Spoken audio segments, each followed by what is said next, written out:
I was the ignored son working at a mall, until my grandfather discovered my parents stole my car. My name is Alexander, and for as long as I can remember, I have always been the least favorite child in my family. It is not something you can ignore, even if you try to act strong. My parents, Margarita and Jamie, always had a favorite, my younger brother, Esteban. He was the sun that lit up their lives, while I was like a shadow they barely noticed. I am not exaggerating when I say that since I was little, everything good was for Esteban. The best toys, the nicest clothes, the words of encouragement, the warm smiles, it was all for him. I, on the other hand, received the leftovers, if there were any. I grew up in a house where comparisons were a daily occurrence. Look at Esteban, so smart, so charismatic, my mother would say, while I barely received a "you should try harder too, Alexander."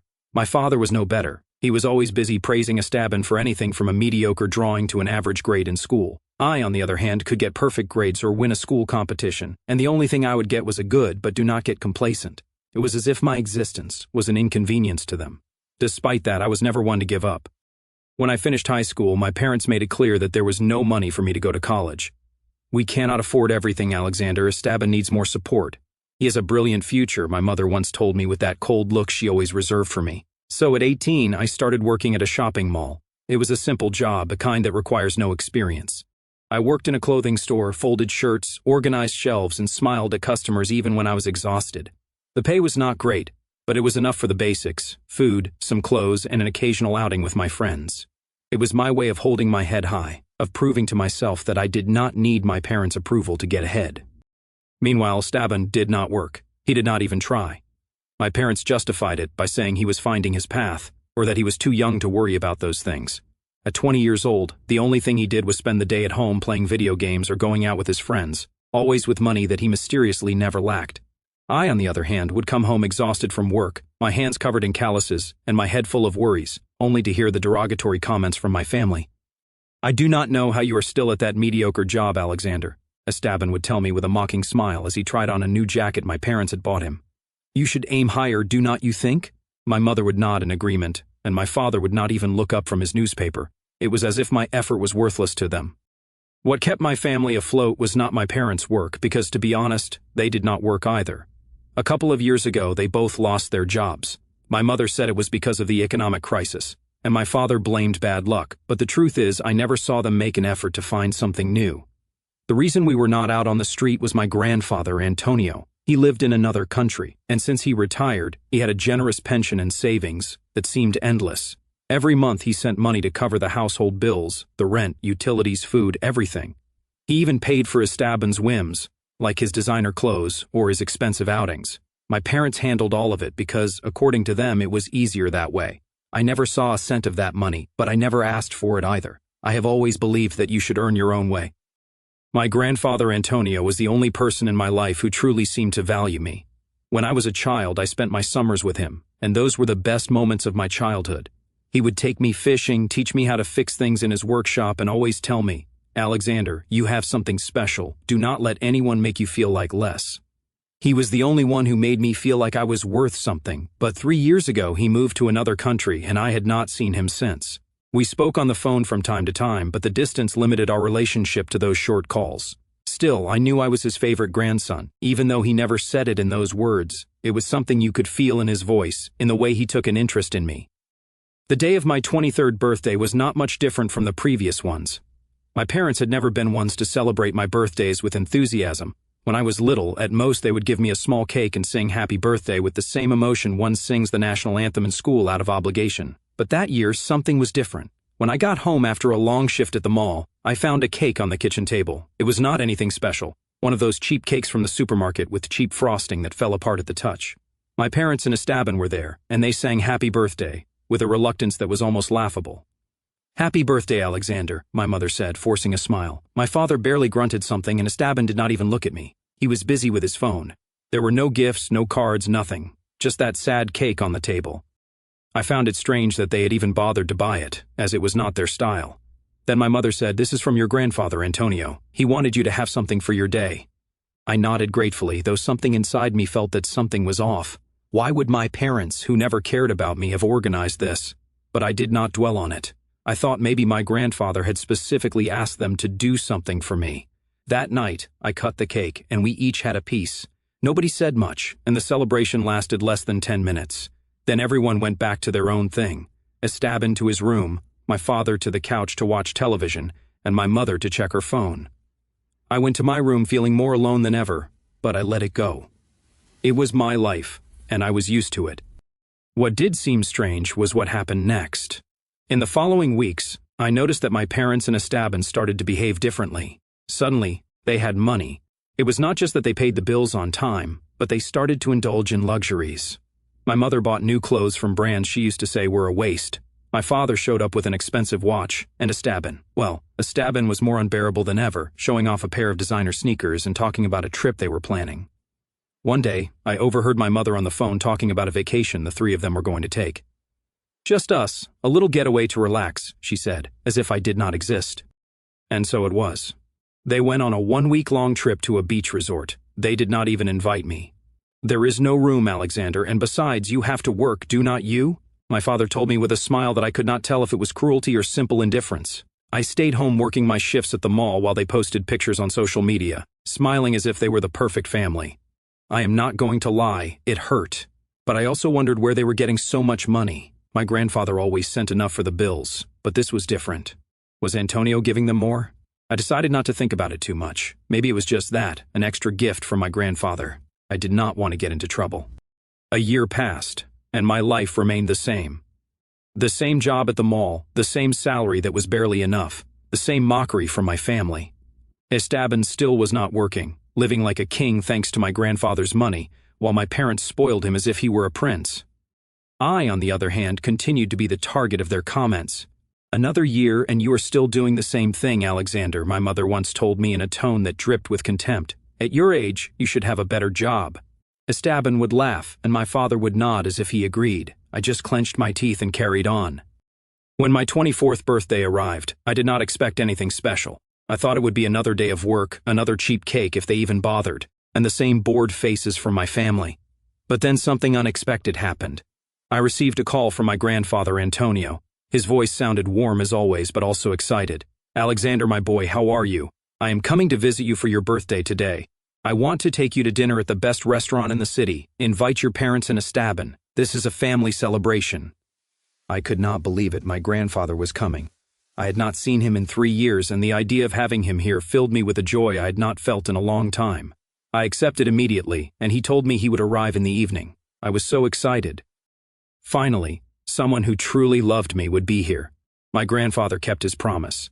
He appeared at the door of the house with his usual smile and a hug that made me feel like I was that little boy spending summers with him again. He was a tall man with white hair and an energy that did not seem to belong to someone his age. My parents and Esteban greeted him with forced smiles as if they were nervous. I noticed my mother was quieter than usual, and my father could not stop looking at his phone. Esteban, for his part, barely greeted my grandfather and stayed in a corner as if he were annoyed at having to be there. We went to the restaurant Antonio had chosen, one of those elegant places where the waiters treat you like royalty. The food was incredible, and for a moment, I felt special. My grandfather kept asking me how I was, how my job was going, what my plans were. It was the first time in a long time that someone was genuinely interested in me. My parents and Esteban, however, did not seem to be enjoying themselves as much. They spoke little, and when they did, it was to make sarcastic comments about me. "Another year at the mall, huh?" "Alexander," Esteban said with a chuckle.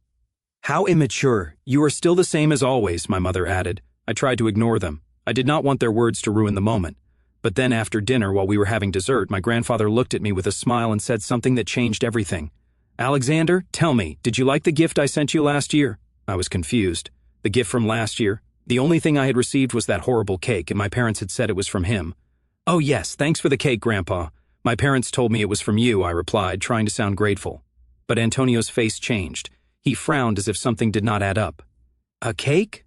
he said, confused. "I did not send you a cake, Alexander." The atmosphere at the table tensed immediately. My parents, who had been quiet until then, started shifting uneasily in their chairs. My mother tried to change the subject, saying something about how delicious the food was, but my grandfather would not let her. "One moment, Margarita, what cake?"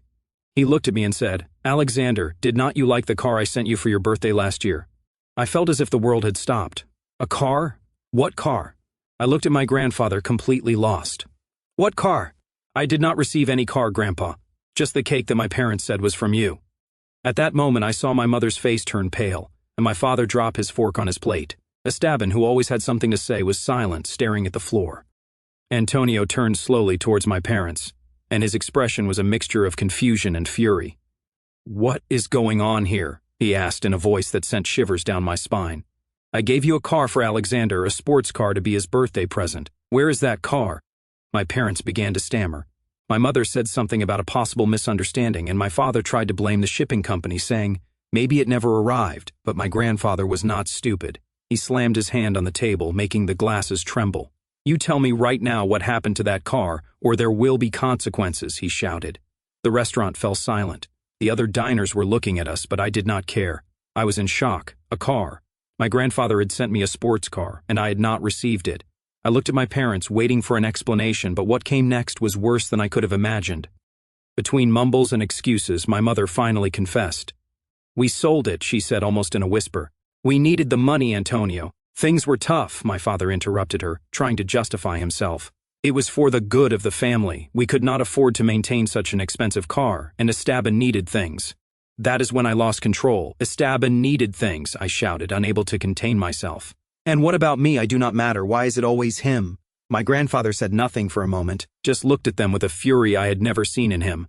Then he spoke, and his words were like knives. "I cannot believe you betrayed my trust. I gave you that car for Alexander, my grandson, the one who has always worked hard, the one who never asks for anything, and you sold it to spend it on clothes, on trips, on things for Esteban."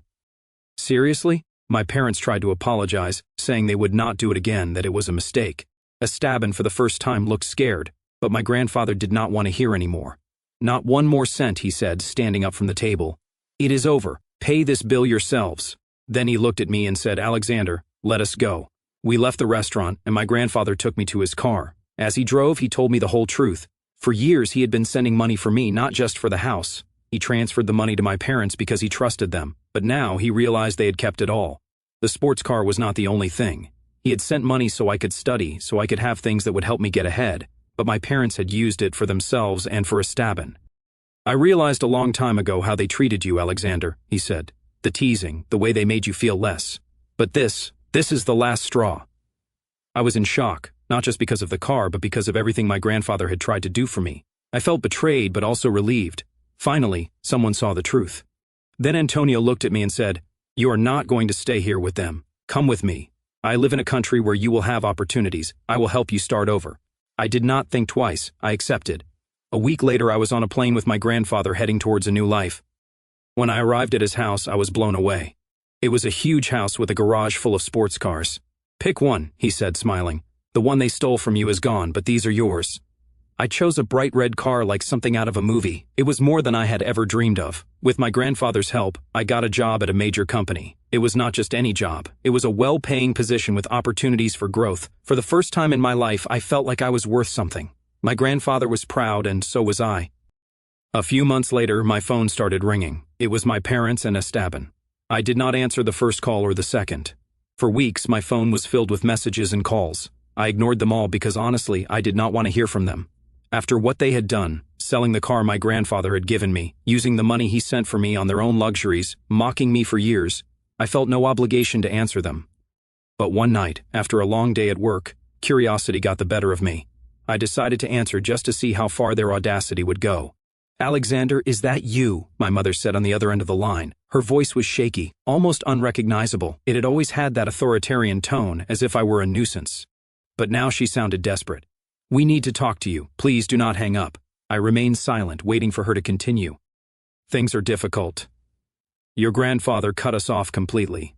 We have no money, Alexander. We are going to be evicted next week if we do not pay the rent.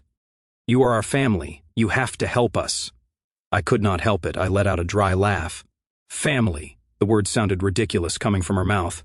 "Family," I said, my tone colder than I expected. "So now I am family? Where was this family when you were making fun of me? When you sold the car my grandfather sent me to spend it on designer clothes and trips for Esteban? Where was this family when you left me alone while you all went on vacation?" My mother tried to interrupt me, but I did not let her. "No, Margarita, do not give me that now. For years you treated me like I did not exist. And now that you are in trouble, you remember me." There was a silence on the other end. Then I heard my father's voice as he took the phone. "Alexander, do not be ungrateful," he said with that tone of superiority he always used. "We did what we could for you. Everything we did was for the good of the family. How dare you throw things in our face after everything we gave you? That was too much." "Gave me? What did you give me?" I shouted. "A cheap cake that was not even from you. Mockery every time I came home tired from work. Or maybe the constant contempt while you gave everything to Esteban. Do not make me laugh, Jamie." Then I heard Esteban muttering something in the background. My mother got back on the phone, her tone shifting to a softer, almost pleading one. "Alexander, please. We are in a desperate situation. Esteban is looking for a job, but it is not easy. We have nothing, and your grandfather will not answer our calls. You have a good job now. We found out you are at a major company. Just a little help, please. We are your family." The word family again. Every time they said it, I felt a mixture of rage and disgust. "You know what?" I said, restraining the urge to scream. "If you need help, ask Esteban. He was the favorite, right? The one who always had everything. Let him get you out of this now." I hung up without waiting for a response. My heart was pounding, but it was not just rage. It was a kind of relief, as if I had finally said what I had been holding back for years. Weeks later, my grandfather told me they had been evicted. They were living in a small place, barely surviving. Esteban, who had never worked a day in his life, now had to fend for himself. My parents, who had always believed themselves superior, were in misery. I, on the other hand, was free. I had a good job, an incredible car, and most importantly, I had someone who believed in me. My grandfather Antonio gave me the opportunity my parents never wanted to give me, and for the first time in my life, I felt at peace. The silence in my apartment after that final phone call was unlike any silence I had ever experienced. For 24 years, the quiet in my life was always heavy, loaded with the unspoken judgments of my parents and the arrogant smirks of my brother. It was a silence of exclusion, a constant, suffocating reminder that I was the outsider in my own home. But when I ended that call, severing the last fragile thread that connected me to them, the silence that filled the room was pure, unadulterated peace. I sat there on my plush living room sofa, staring at the phone in my hand, and for the first time in my life, I did not feel the crushing weight of inadequacy. I did not feel the desperate, clawing need to fold one more shirt perfectly at the mall, just to prove my worth to people who were utterly committed to misunderstanding me. In the weeks and months that followed, I found myself reflecting deeply on the sheer absurdity of my upbringing. When you are raised in a house where you are the designated scapegoat, your reality becomes terribly warped. You start to believe that the crumbs of affection you are thrown are actual feasts. I used to think my exhaustion was a badge of honor, that coming home with calloused hands and an aching back while Esteban played video games was just the natural order of the universe. I realize now that my parents did not just steal a car or financial support. They attempted to steal my sense of self. They tried to systematically dismantle my confidence so that I would remain small, manageable, and useful to their narrative. They needed me to be the failure so that Esteban could shine brighter, and so that they could feel superior without ever having to actually achieve anything themselves. Ironically, their cruelty was the very crucible that forged my resilience. While they were busy coddling Esteban, wrapping him in a fragile bubble of unearned entitlement, they were inadvertently teaching me how to survive. Esteban never learned how to handle a customer yelling at him over a return policy. He never learned the discipline of waking up at dawn, catching a crowded bus in the rain, and standing on his feet for 10 hours straight while maintaining a polite smile. My parents thought they were giving him the world, but in reality, they crippled him. They handed him a life completely devoid of friction, and now that the financial cushion has been violently yanked away, he has absolutely no muscles to stand on his own. I used to envy him.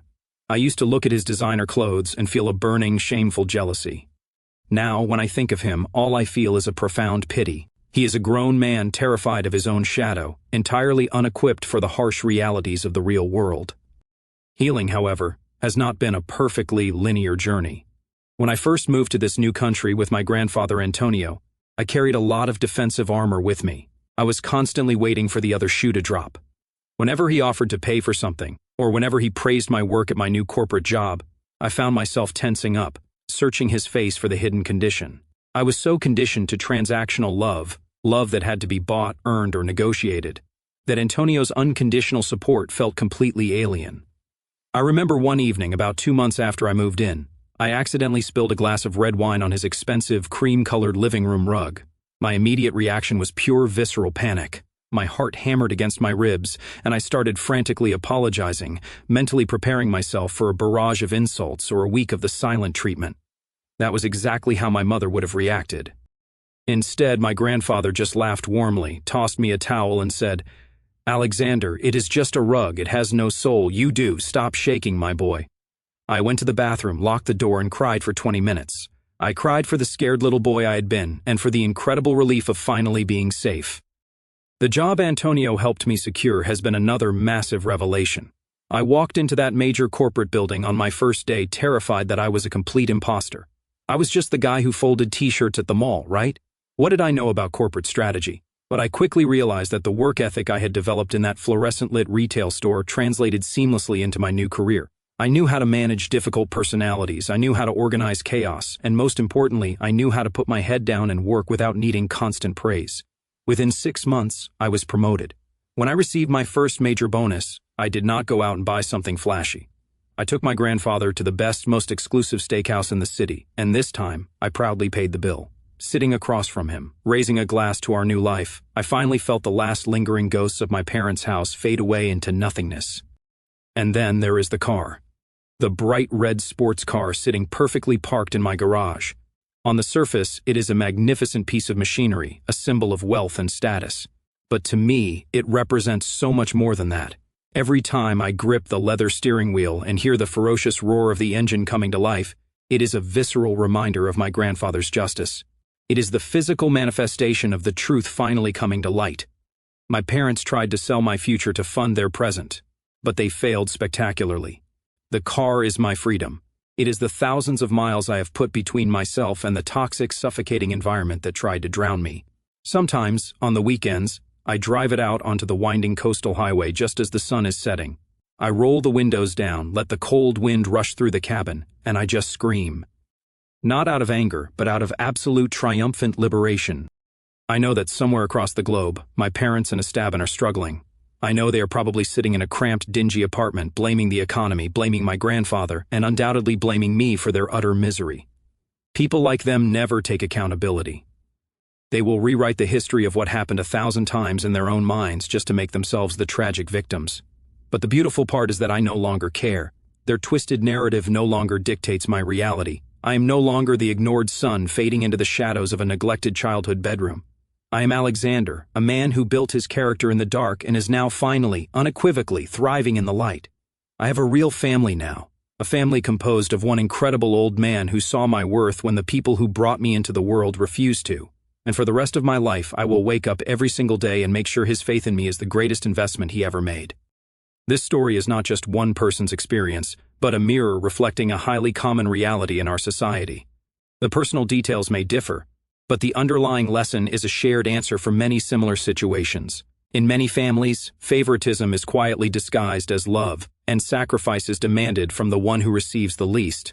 When a family repeatedly praises one child while diminishing another, it does more than hurt feelings. It builds a system where injustice slowly becomes normal. In Alexander's life, that system grew for years without being questioned. His parents convinced themselves that everything they did was for the family, but in truth it was a pattern of convenience, entitlement, and quiet exploitation. What makes stories like this so familiar is not the stolen car or the hidden money. It is the silent expectation that the overlooked child should keep enduring. Society often glorifies endurance in families, teaching people that harmony is more important than fairness. We are told that respecting parents means accepting their decisions without question. We are told that keeping peace is better than exposing painful truths. But when harmony is built on humiliation and favoritism, it stops being harmony at all. It becomes control. When Alexander finally learned the truth, the moment was not just about a gift that had been stolen. It was the collapse of a lifelong illusion. For years he had believed he simply wasn't good enough in his parents' eyes. Yet the truth revealed something much deeper. The problem was never his worth. The problem was a family structure that rewarded irresponsibility and punished quiet effort. His brother was allowed to remain dependent, while Alexander was mocked for working hard to survive. And that is where the real turning point appears. Not in the confrontation at the restaurant, but in the choice that followed. Walking away was not revenge. It was clarity. It was the moment someone refused to keep playing a role that had been written for them since childhood. When he refused to send money back to the very people who had dismissed him for years, he wasn't destroying the family. He was refusing to fund the same toxic system that had defined it. If you step back for a moment, you might realize how often this pattern appears around us. Maybe not with a stolen sports car, but in smaller, quieter ways, the responsible child expected to fix everything, the favored child protected from consequences, and the parents who justify every imbalance in the name of love. And so I want to ask you something honestly. If you finally escaped a lifetime of being the overlooked child, only to have the same family call you in desperation after losing everything they took from you, would you help them because they are family, or would you protect the peace you fought so hard to build for yourself?